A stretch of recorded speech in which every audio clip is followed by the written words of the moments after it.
Hey guys, welcome back to Powerstroke Boys. Got a quick little video for you. Package here is from McMastercar.com. They are located down in Douglasville, Georgia. So I went on the website and I bought a pack of 4. These are an M8 by 1.25 threaded natural rubber bump stop, being a threaded portion, but also the threads in here being M8 by 1.25. Also, shout out to Stefan. Thank you for sending me another batch of tools. If you guys are interested in a bushing driver kit for the 4100 with the holder, the two-wheel drive output tail shaft installer tool, the front pump seal installer as well, make sure you guys check out Warner Engineering Tools on eBay. I will leave a non-affiliate link in the video description below. If you guys want to pick a set of these up, make sure you check that out. Anyway, so originally I had bought some energy suspension bushings. These are just a universal set you can get off Amazon for about 20 bucks. The problem with these, and I did call energy suspension to verify, they don't offer anything below a 5/16. It's either a 5/16 or a 3/8 stud, which these are 3/8 by 16 thread pitch in their course. And these are the stock M8 by 1.25 bolts that the 2005 and up coil sprung axles use. You guys can see this is your puck, as they call it. These were powder coated and they've been up underneath the truck for probably 4 years now. This threads in the coil bucket on the very bottom. So you have your puck, threads in like that. And then these were brand new OE replacement foam factory style bump stops I got off eBay. I trimmed them years ago, just really quick one day because I needed to drive the truck, because again, this is my daily driver, and I did a hack-ass job, not gonna lie. And those twist into the puck with these 4 little crosshairs, these 4 teeth. You just twist them in, they go in.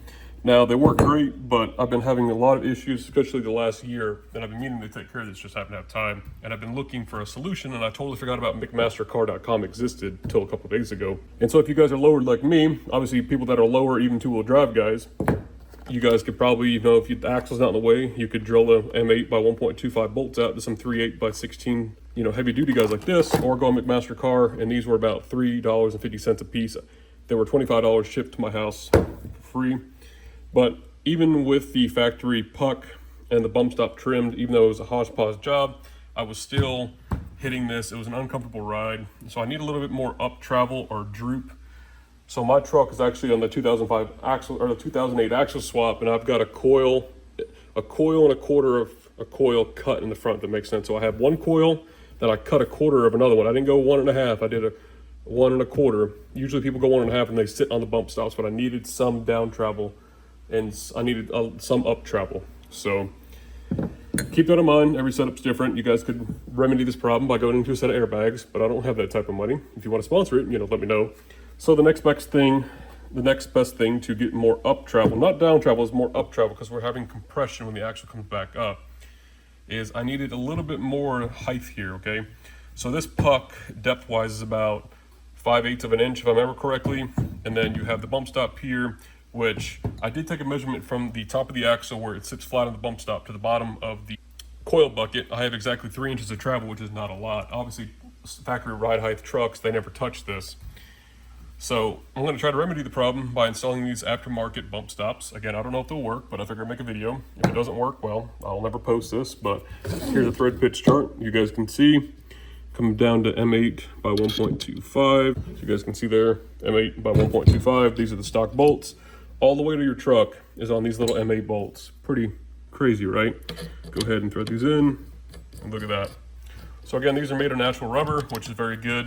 One thing about natural rubber, if you guys want to do the AI search yourself, the more you squish natural rubber, the more hard, the more stiff it gets, meaning that it ensures a stiff sidewall. It's not like where you have a pliable rubber where you squish it more and it squeezes out, kind of like Play-Doh for an example. The more pressure you put on it, the stiffer it gets, the better repercussion it has. Okay. That metal there, I just went to the store and I was testing it to see if I would still hit even without the bump stops here. And sure as shit, it did contact that bolt right there a little bit. It looks like, because that was not like that. Unless that's just paint that came off when I installed the bumpers originally. But you guys can see there where it threads in that center hole. Okay, we're gonna go ahead and just take our new bump stop. We're just going to thread it in. If I can find the hole. If we need to, we can put a jam nut on this to adjust the height.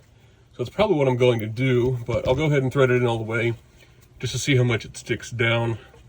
Overall, these are about 1.67 inches tall, if I remember correctly.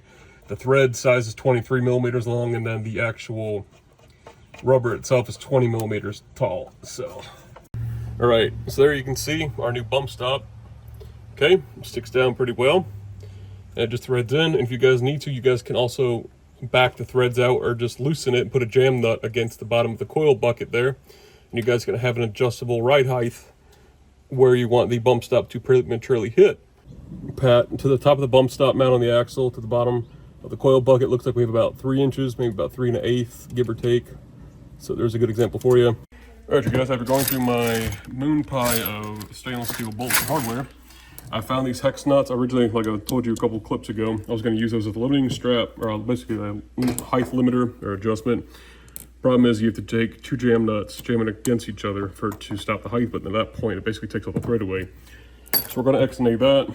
Then I found these little stainless steel spacers, if you will. I think they're stainless steel. They might be steel, but anyways, you can see they're damn near the same size as M8, so I'll drill these out. This will slide over, and you guys might be able to see where my mark is. Basically, I divided 7/8 in half, which is 7/16. So what I'm doing is, I'm going to set this height at 7/16, which this is basically essentially the same thickness. So we'll measure this. What I'm saying is this spacer is 7/16 of an inch tall. So we'll put that on there, slide it over, use a little bit of Loctite on these. We'll see what our little spacers here. And this is a 17/64 drill bit, the size you guys need to tap an M8 by 1.25 bolt. And you guys can see it just slides right in and out, no problem. So I just stuck it in a vise and tapped it, use a little bit of lube, and you guys can see we're basically halfway. Realistically, if you guys want, you don't have to thread these, but I just figured since I'm here, might as well. And also this will act as another rigidity point where this can't move up and down, so it'll tighten against that as well. So now we'll go ahead, put a little bit of Loctite on our spacer and then a little bit of Loctite on our actual threads of the rubber stopper itself. I'm between the top of the axle and the cross member of the engine.